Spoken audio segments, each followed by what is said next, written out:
नमस्कार दोस्तों, आज की वीडियो बहुत जरूरी है। मान लीजिए आपको अचानक पैसे की जरूरत पड़ गई, सैलरी लेट है, घर का खर्च, मेडिकल इमरजेंसी और तभी मोबाइल में एक ऐड दिखता है, इंस्टेंट लोन, 5 मिनट में पैसे आपके अकाउंट में। आप सोचते हैं यार क्या बात है, नो पेपर, नो बैंक, बस ऐप डाउनलोड करो और लोन मिल जाएगा। लेकिन कहानी यहीं खत्म नहीं होती साथियों, असली खेल तो अब शुरू होता है। बस ये ऐप आपके फोन से कॉन्टेक्ट, फोटो, गैलरी और लोकेशन का एक्सेस मांगते हैं और यहीं से शुरू होता है डेटा चोरी, डराना धमकाना और ब्लैकमेल। आज मैं आपको साफ साफ बताने वाला हूं कि ये ऐप्स काम कैसे करते हैं, खतरा कहां है और अगर आपके साथ कुछ गलत हो जाए तो आपको क्या करना चाहिए। तो चलिए शुरू करते हैं। साथियों, बहुत सी डिजिटल लोन कंपनियां सच में सही होती है, आरबीआई से रजिस्टर्ड, एनबीएफसी के साथ काम करती है, केवाईसी करती हैं, ईएमआई प्लान देती है।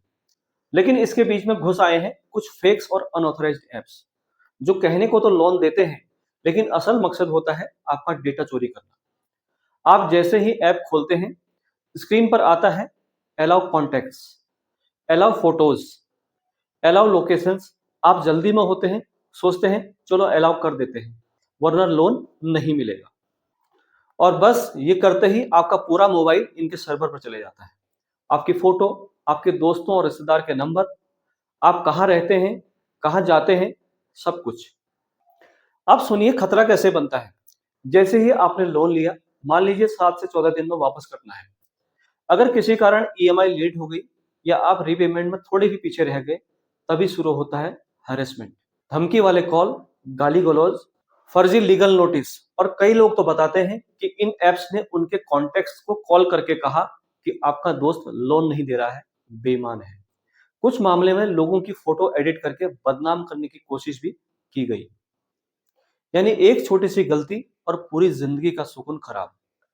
अब सवाल, ये ऐप ऐसा करते क्यों हैं? क्योंकि जब आपके पास आपका डेटा होता है, वो जानते हैं कि आप डरेंगे। डर की वजह से बहुत से लोग ब्याज से 3 से 4 गुना ज्यादा पैसा देकर चुप हो जाते हैं। लेकिन यहीं पर आपको समझदार बनना है साथियों। अब बात करते हैं कैसे पहचानें कि ऐप असली है या नकली। इसका सबसे पहला संकेत, अगर कोई ऐप बिना वजह कांटेक्ट, फोटोज, लोकेशन मांग रहा है तो समझ जाइए खतरा है। दूसरा, ऐप का नया नाम, रिव्यू फेक लगते हैं, वेबसाइट नहीं है, कस्टमर केयर फर्जी है, तो दूर रहिए।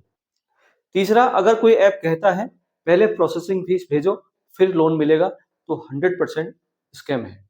याद रखिए, आरबीआई अप्रूव्ड लेंडर्स पहले पैसा नहीं मांगते। अब सबसे जरूरी हिस्सा, अगर आपके साथ कुछ गलत हो गया हो, डेटा का गलत इस्तेमाल हो रहा हो या आपको धमकी आ रही हो, तो क्या करें।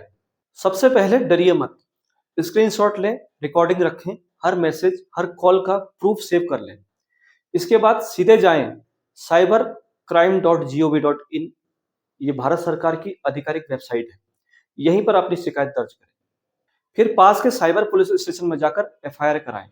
अगर ऐप किसी आरबीआई रजिस्टर्ड एनबीएफसी से जुड़ा है तो आरबीआई ओम्बुड्समैन में शिकायत करें। और हाँ, अगर कोई खुलेआम ब्लैकमेल करे तो तुरंत पुलिस और जरूरत हो तो वकील की मदद भी लें। याद रखिए, डर कर पैसा देना समाधान नहीं है, बल्कि स्कैमर को और बढ़ावा देना है। अब आते हैं कैसे बचा जाए इनसे। हमेशा वही ऐप डाउनलोड करें जो प्ले स्टोर, एप्पल स्टोर पर वेरीफाइड हो, जिसकी जानकारी साफ साफ लिखी हो। परमिशन देते समय सोचिए, सच में क्या कॉन्टेक्स्ट का क्या काम। अगर जरूरी ना हो तो डिनाई कर दीजिए। प्राइवेट पॉलिसी पढ़िए, ब्याज, फीस, लेट चार्ज सब समझिए। और अगर बहुत अर्जेंट ना हो तो पहले सरकारी बैंक, क्रेडिट कार्ड या सरकारी योजनाएं देखें, ये कहीं ज्यादा सुरक्षित होती है साथियों। दोस्तों, डिजिटल दुनिया आसान है लेकिन खतरा भी उतना ही बड़ा है। पर्सनल लोन ऐप्स आपकी मदद भी कर सकते हैं और आपकी जिंदगी खराब भी कर सकते हैं। फर्क सिर्फ इतना है, आप जागरूक है या नहीं। इसलिए सावधान रहें, समझदार रहें और अगर कभी फंस जाएं, डरे नहीं, कानून आपके साथ है। अगर वीडियो मददगार लगी हो तो लाइक करें, शेयर करें और चैनल को सब्सक्राइब करना ना भूलें, ताकि ऐसी जरूरी बातें अधिक से अधिक लोगों तक पहुंच सके। मिलते हैं अगले वीडियो में, तब तक अपना ख्याल रखिए। नमस्कार, वंदे मातरम।